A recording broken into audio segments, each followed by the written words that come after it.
Assalamu alaikum students. Today we are continuing the previous topic, that is effects of refraction of lights. Previous topic that was the law of refraction. Law of refraction की हमने बात की थी कि जिसमें incident raise और refractive raise जो होती हैं दोनों की दोनों इक्वल होती हैं, कांस्टेंट होती हैं. यह आपके पास लॉ ऑफ रिफ्रैक्शन कहलाता है. Today we are discussing effects of refraction. कौन कौन से इफ़ेक्ट्स हैं जो कि रिफ्रैक्शन के ऊपर जो है वो इम्पैक्ट देते हैं, इनका क्या क्या कॉन्सिक्वेंसेस क्या क्या होते हैं इसके.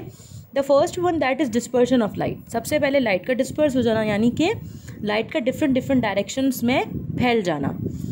दूसरा ये कि refraction gives a false impression of depth and position of object. यानी सिंपल मैंने आपको एक एक्सपेरिमेंट करके दिखाया था जिसमें वाटर जो था वो ग्लास के अंदर, उसमें कुछ पेंसिल्स, कलर पेंसिल मैंने डिप की थी, तो आपके पास जो रिफ्रैक्शन आ रहा था वो फॉल्स रिफ्रैक्शन आ रहा था. यानी ऊपर जो है वो पेंसिल्स की पोजीशन कुछ और थी और इनसाइड द वाटर पेंसिल्स की जो पोजीशन थी वो कुछ और थी. इसका मतलब जो इम्प्रेशन आपको बाहर से नज़र आ रहा है, जो आप बाहर से उसकी जो ऑब्ज़र्व कर रहे हैं वो बिल्कुल डिफरेंट है. Third one, the image on the retina is formed. यानी हमारी जो आइज़ है, आइज़ के अंदर जो लेंस है, लेंस के अंदर जो रेटिना मौजूद है, रेटिना के अंदर हमारे जो है वो इमेज की फॉर्मेशन होती है. यानी कि इमेज, रेटिना वो चीज़ है जिसके अंदर रिफ्लेक्शन ऑफ लाइट होती है. जैसे ही लाइट रिफ्लेक्ट होकर जाती है वो सिंपल इमेज की फॉर्मेशन कर देता है. The fourth one is object half impressed. यानी जो ऑब्जेक्ट है वो हाफ इमर्स होता है. कुछ ऐसे ऑब्जेक्ट्स होते हैं जो कि जिसको हम वाटर के अंदर इमर्स करते हैं तो वो बैंड हो जाते हैं, ठीक है, वाटर सरफेस पे जाकर. Total internal reflection take place. Next topic that is dispersion of light through prism. Prism क्या है? प्रिज्म एक ट्रांसपेरेंट जो है वो एक मटेरियल है जिसकी दो साइड जो है वो पॉलिश हुई हुई होती हैं और उसमें से लाइट क्या होती है, पास होती है.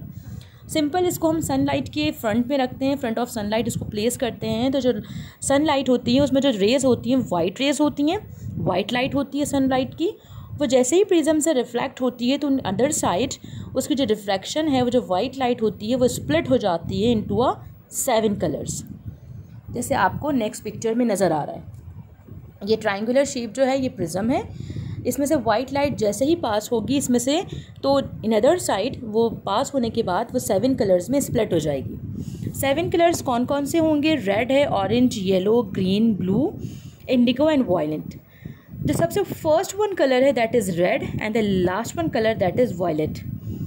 तो जो रेड कलर होगा उसका जो वेवलेंथ होगी वो कम होगी, लेकिन जो वायलेट कलर होगा उसकी वेवलेंथ ज़्यादा होगी. यानी जो लाइट का स्प्लिट हो जाना है into a different colours that is known as a dispersion of light. The next topic is real and apparent depth. Real and apparent depth क्या होती है? रियल में कुछ और हो और अपीरेंटली और आपको देखने में कुछ और लगे.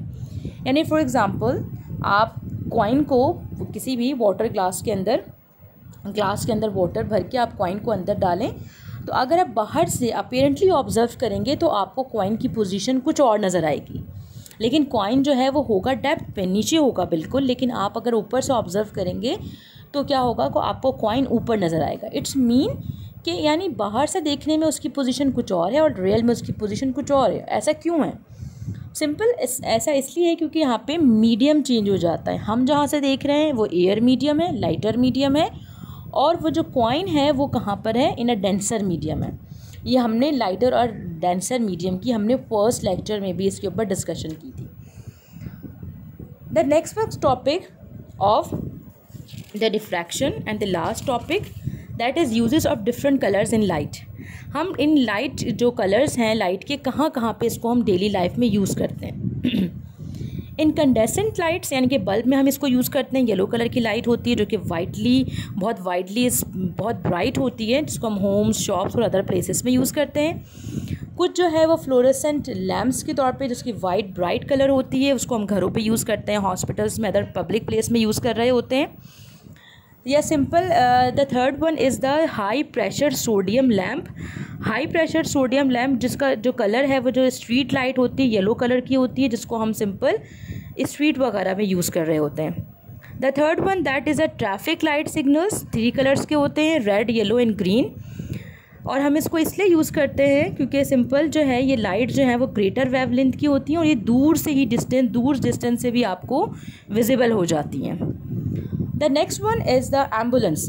सिंपल आप पुलिस की गाड़ी में भी देखते हैं रेड एंड ब्लू लाइट्स होती हैं। रेड और ब्लू लाइट्स, रेड की जो वेवलेंथ होती है ज़्यादा होती है, ये आपको दूर से विजिबल हो जाती है। सेम ऐसे ही आप एम्बुलेंस में भी रेड कलर की लाइट्स देखते हैं। इसका भी यही रीज़न है कि रेड कलर की लाइट्स का जो है वेवलेंथ ज़्यादा होता है, दूर से भी आपको विजिबल होती है, नज़र आती है। Lights of different colours are also use in a sign board. Sign boards में यूज़ किए जाते हैं ऐसी लाइट जो कि बहुत कैची भी होती हैं, बहुत कलरफुल भी होती हैं, अट्रैक्टिव भी होती हैं।